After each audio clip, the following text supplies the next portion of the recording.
안녕하십니까. 만화공인중개사 저자 이용훈입니다. 오늘은 부동산학개론 제22강 3. 토지의 효율적 이용을 위한 규제 4. 개발이익 환수방법 5. 지역지구제에 대해서 같이 공부하도록 하겠습니다. 저번 시간에 이어서 오늘도 역시 토지정책에 대한 것을 같이 공부하도록 하겠습니다. 토지의 효율적 이용을 위한 규제의 핵심은 토지 규제죠. 어떤 식으로 규제하는지 한번 구체적으로 보겠습니다. 자, 이 토지 규제 첫 번째, 토지를 규제할 때 거래를 규제하는 방법이 있어요. 거래 자체를 규제하는 겁니다. 대표적인 게 뭐냐면 토지거래 허가구역을 국토해양부 장관이 지정을 합니다. 지정은 국토해양부 장관이 하는데 허가는 누구에게 받냐? 국토해양부 장관에게 허가를 구하는 게 아니라 시군구청장에게 허가를 받으면 됩니다. 바로 토지거래 허가제, 제도, 허가제 다 같은 말입니다. 자, 이 토지거래 허가제도 중요한 거는 토지거래 허가제도에서 이제 민법에서도 여러분들 무효와 취소를 배울 텐데 토지거래 허가구역에서 이 허가구역에서 토지거래를 허가받지 않고 거래를 해요. 몇 사람이. 그리고 중간 생략 등기를 했을 때 그 어떻게 될 것인가. 토지 허가구역에서는 매 거래마다 허가를 받아야 되기 때문에 중간 생략 등기를 하게 되면 무효가 됩니다. 무효. 예, 벌을 받죠, 당연히. 일반 지역에서는 중간 생략 등기를 하면 그것도 벌을 받긴 하지만 그 등기는 유효합니다. 그러나 토지거래 허가구역에서만큼은 중간 생략 등기가 무효라는 거 참고적으로 좀 기억해 주시기 바랍니다. 자, 두 번째는 농지하고 관련이 있어요. 농지는 항상 경자 유전의 원칙에 의해서 직접 농사에 일하는 사람들만이 농지를 취득할 수 있습니다. 농민이라든가 농업법인이라든가. 자, 이 농지 거래만큼은 매매를 할 때 농지 취득 자격 증명을 받아야죠. 네, 농지 취득 자격 증명을 받아야 됩니다. 반드시 받아야 돼요. 저게 있어야만 등기부에 이름이 등재돼서 자기가 소유했다라는 것을 밝힐 수가 있습니다. 자, 이건 거래 규제고, 두 번째, 이용을 규제하는 방법이 있어요. 토지를 이용하는데 그 이용을 규제를 하는 겁니다. 효율적 이용을 위해서 규제를 하는 거예요. 어떤 게 있냐? 용도지역. 이 용도지역은 또 다릅니다. 용도지역, 또 용도구역, 용도지구, 용도구역 이런 제도가 있고 부동산 공부에서 자세히 다릅니다. 자, 그리고 개발이익 환수. 어떤 지역을 개발을 하면 그 이익을 환수합니다. 지금 우리나라에서 시행하는 거는 재개발하는 경우에 일정 비율을 소형 아파트를 지으라고 의무적으로 할당하고 있어요. 그러다 보니까 개발이익으로 인해서 나온 차익이 많이 줄어들죠. 이것도 일종의 개발이익 환수화가 되는 것입니다. 자, 세 번째, 집가 공시제. 집가를 공시해. 이건 토지 가격을 공시하는 겁니다. 개별 토지 가격을 전국적으로 공시를 하고 이거를 재산세 부과의 기준으로 삼기도 하고 토지를 수용할 때는 이 집가 공시제에 의한 가격을 기준으로 토지를 수용을 합니다. 수용을 할 때 개발될 걸 예상해서 이 가격이 오르니까 오른 만큼 주쇼. 토지 소유주가 그렇게 주장해봐야 의미가 없다는 겁니다. 집가 공시제에 의해서 개발이 비용이 환수 비용으로 처리가 됩니다. 다 법에 근거한 거예요. 공익법에 의해서. 자, 세 번째는 이제 집가공시제 하나, 둘, 셋. 네 번째로는 토지 이용을 규제하는 것 중에 하나가 부동산을 워낙 많이 갖고 있는 거야. 아주 비싼 집을 갖고 있다든가. 그러면은 그 보유하는 거에서 세금을 물려요. 재산세 말고 따로. 그 우리가 잘 알고 있는 종부세라고 하죠. 종합부동산세. 종부세라고 쓰겠습니다. 종부세, 종합부동산세. 종부세는 이건 주택하고 토지에만 물려요. 건축물에는 안 물립니다. 주택은 6억 원 이상,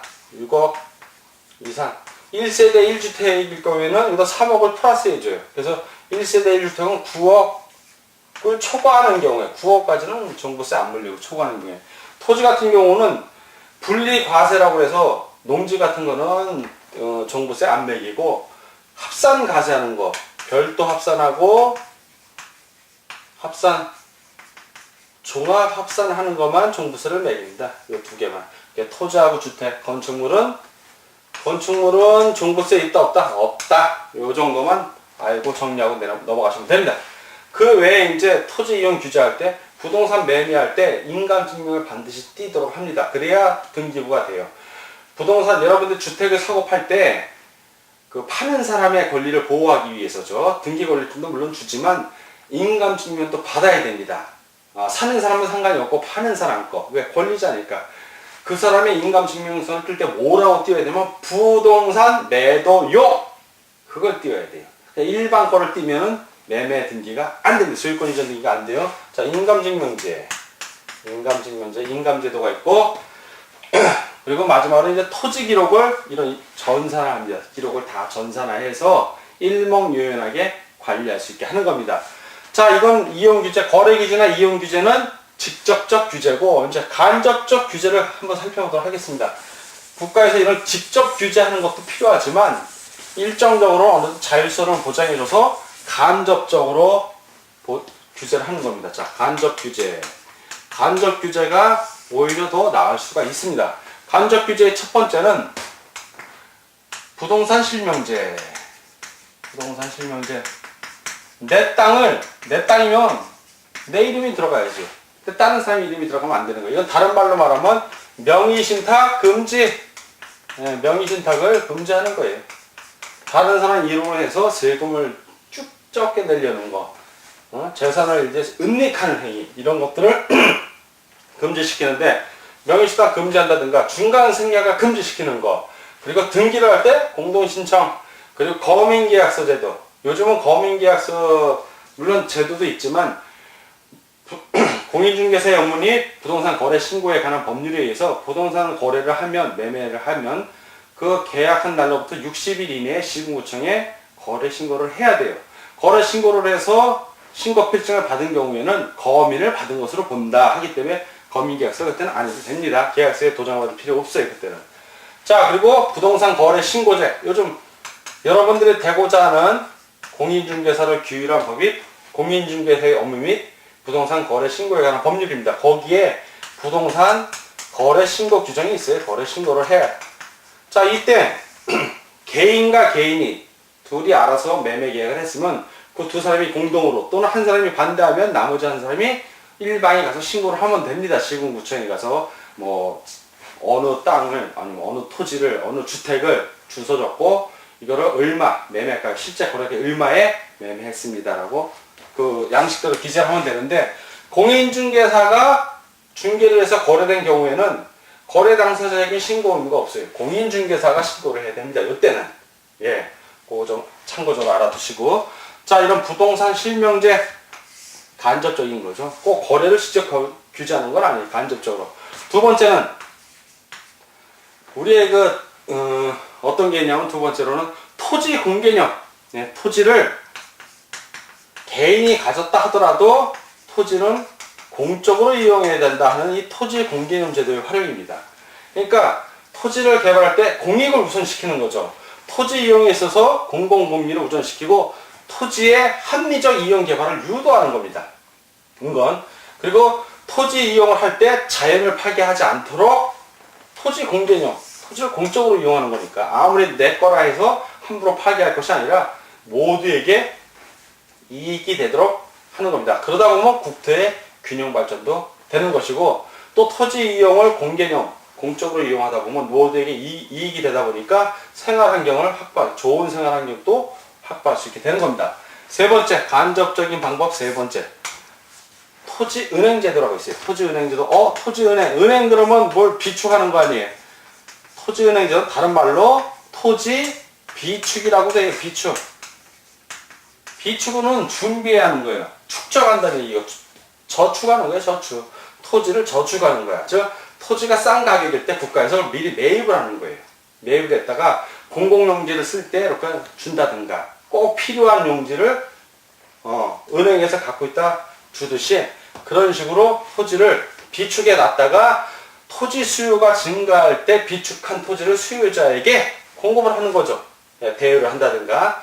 자, 이게 장점과 단점이 있어요. 이거는 장점과 단점, 장단점이 있는데, 장점은 개인들의 무질서한 토지 개발을 막아요. 자, 무질서를 막을 수 있어. 무질서. 국가에서 미리 비축을 하니까 무질서하지 않게 되고, 그리고 공공시설을 위한 토지를, 자, 공공시설을 위한 토지를 저렴하게, 토지 저렴하게 공급. 자, 저렴하게 공급할 수가 있습니다. 그리고 마지막으로 개발이익이 나오면 국가에서 이미 토지를 갖고 있으니까 사회에 환원을 할 수 있어요. 사회로. 개인이 사적으로 갖는 게 아니라 사회에 환원을 할 수가 있는데 단점이 있어. 토지를 매입하려면 뭐가 필요해? 그렇죠. 돈이 필요하지. 돈 5,000원에 땅 살 수는 없잖아. 막대한 매입비. 예, 막대한 매입비. 막대한 매입비. 비용이 드는 거예요. 비용. 막대한 비용. 토지 매입했을 때 제일 큰 문제는 이거야. 이거. 이게 제일 큰 문제. 돈이 있으면 다 해결돼. 돈이 부족하니까 문제. 국가에서 쓸 예산도 부족한데 토지 언제 사냐? 이런 건 할 말이 없어져 갑자기. 자, 그리고 토지를 보관할 때 관리상의 문제. 자, 누가 무단으로 점유했는데 몰라 국가에서. 그 사람 20년 점유하면 자기 땅 되잖아. 민법에 의해서 시효취득, 점유시효취득이라고 있어요. 부동산 학개론은 민법, 민사특별법 모든 걸 다 왔다 갔다 할 줄 알아야 돼요. 왜? 학개론, 개론이니까. 자, 관리상의 어려움이 있고, 그리고 토지를 매입하는데 강제로 매입할 수 없잖아. 야, 너 땅 나한테 팔아. 토지 소유주에게 국가가. 그럼 개인이 내 땅인데 너한테 왜 팔아? 아무리 국가를 놓지 개인의 소유권을 왜 침해합니까? 할 말이 없는 거야. 즉 토지 소유주들의 반발. 이런 것들이 단점이 되는 거예요. 이런 것들이 단점. 자, 토지은행제도는 이렇게 정리를 하고 그러면 개발이익이 발생했을 때 어떻게 환수할 것인가? 개발이익 환수와 관련된 거는 클라크 교수가 정리를 해놓은 게 있어요. 4가지 정리를 해놨는데 개발이익을 어떻게 환수할 것인가 4가지로 정리된 거 한번 같이 보도록 하겠습니다. 첫 번째, 토지를 국유화하는 거 아주 간단해. 모든 토지는 다 나라 거야. 예. 이건 공산주의 사회고 그건 그렇게 하면 안 되고 여기서 말하는 토지 국유화는 모든 땅은 국가 거가 아니라 개발이익 또 개발을 할 만한 땅, 개발이익이 발생할 땅을 국유화한 다음에 그리고 개발을 한다는 얘기예요. 그러면 개발이익이 국가로 갔으니까 개인에게 간 걸 따로 환수할 필요가 없잖아. 개발이익이 발생할 땅을 국유화해서 개발한다는 얘기고, 자, 두 번째 직접 부과.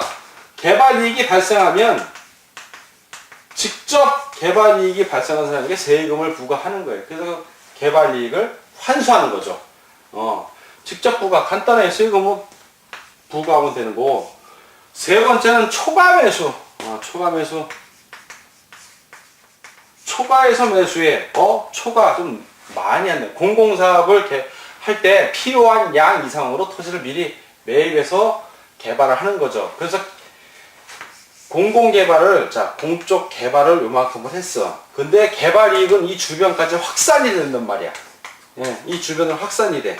그럼 이 주변에 있는 토지 소유자들은 개발이익이 발생하잖아요. 그거 따로 직접 부과하기도 뭐하니까 아예 공공개발할 부지보다도 더 많이 초과해서 이 지역을 다 매입을 해버려. 그러면 개발이익이 발생을 해도 국가에서 이미 갖고 있으니까 문제가 없죠. 초과매수. 가만히 보니까 토지 국유화나 초과매수는 나라에 돈이 많아야 돼. 재정적인 여력이 있을 때 하는 거지. 재정적인 여력이 없으면 말만 가능한 거 실제로는 집행이 안 돼요. 자, 네 번째로는 상세법.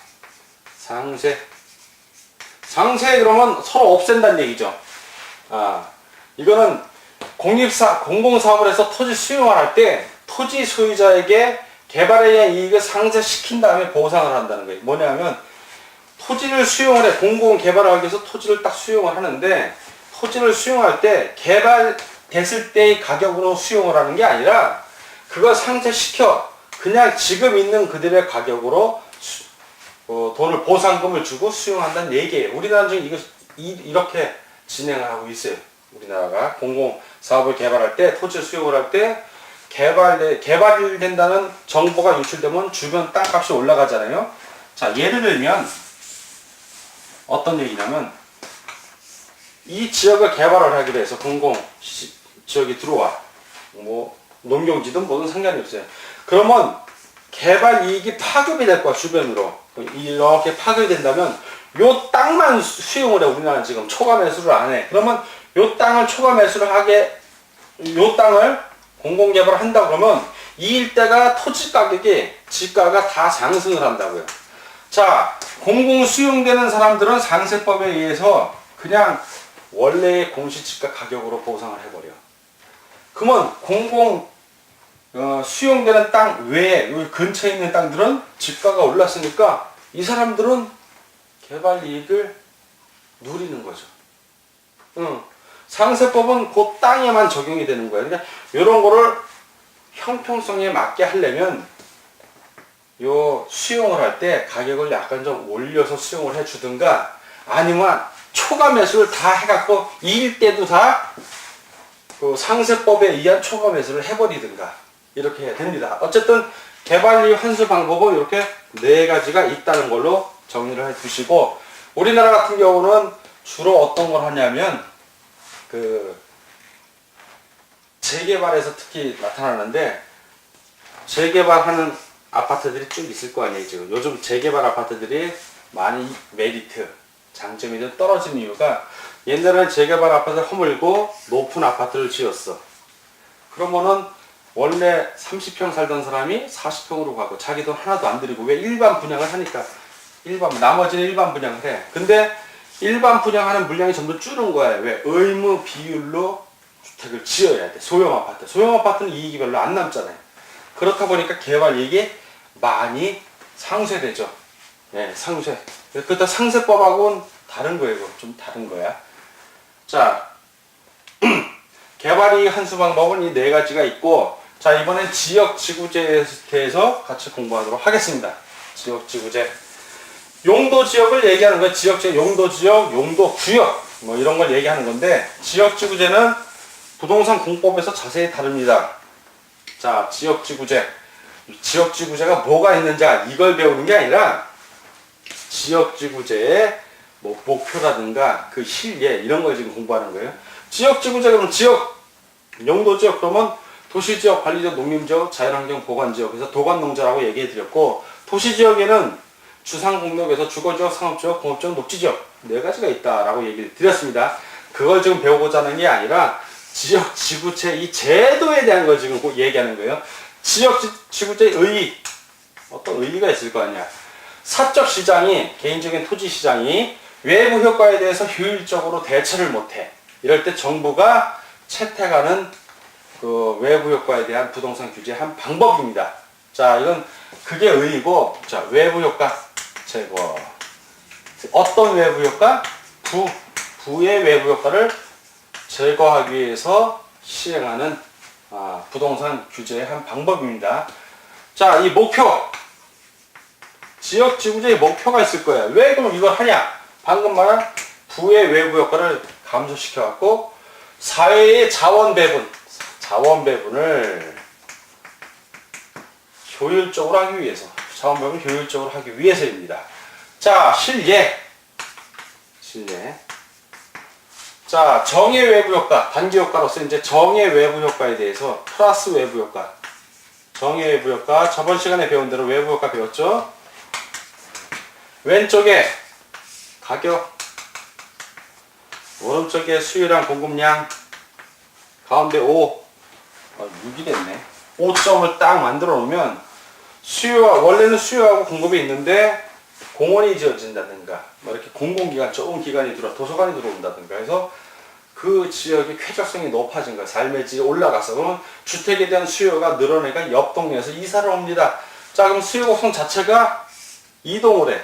그러면 주택 가격이 상승하고 거래량도 는다라는 것을 말씀드렸는데, 자, 여기서 이제 초과이윤의 독점이라는, 초과이윤의 독점화, 요 문제가 발생을 해요. 자, 지금 외부 효과, 정의 외부 효과로 인해서 초과 수요가 발생해서 수요 곡선 자체가 옮겨왔어. 그래서 가격이, 자, 이만큼 상승을 했어. 가격이 상승을 했어. 초과이면 왜? 외부 효과니까 이 지역에 살던 사람들은 이 가격이 오르는데 어떤 노력을 한 게 하나도 없어. 그냥 앉아서 돈 버는 거, 앉아서. 그러니까 초과 이윤이야, 초과. 이윤이 일정하게 시간이 지나면 집값이 올라가는데 그 이윤을 초과해버린 거야, 갑자기. 그래서 초과 이윤입니다. 자, 이 지역 지구, 이런 게 발생하는 게 어떤 경우냐면, 이러한 부의 외부 효과, 지역 지구제를 지정을 받는데, 어느 한 지역만 받은 거야, 그 지역만. 그 주변 지역은 이런 정의 외부 효과를 누릴 수가 없고, 특정 지역만 정의 외부 효과, 플러스가 되는 외부 효과를 지역으로 지정을 받은 경우에는 그 지역에 사는 사람들은 초과 이윤을 독점하는 거야. 집값이 갑자기 상승해 버렸어요. 자, 초과 이윤이 갑자기 상승했기 때문에 문제가 되는 거지, 이게. 이 사람들은 일하지 않고 불로소득을 얻었으니까. 일종의 개발 이익과는 좀 다른 차원인데, 이 정의 외부 효과에 의해서 초과 이윤이 독점화된 거. 이 독점을 가진 사람, 원래 살던 주인들을 얘기해. 원래 주택을 소유한 사람. 이거를 사전적 독점이라고 해요. 사전적 독점.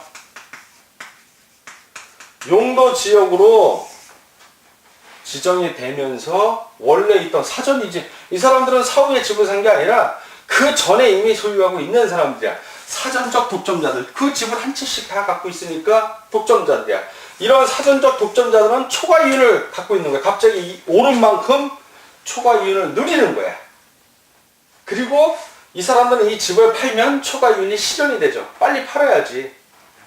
왜 옆에도 또 그 용도 지역으로 정의 외부 효과가 발생하면 안 되니까. 팔게 되면 누군가 사면은 후에 사는 이 매수인들은 독점은 독점인데 사후적 독점이 되죠. 사후적 독점.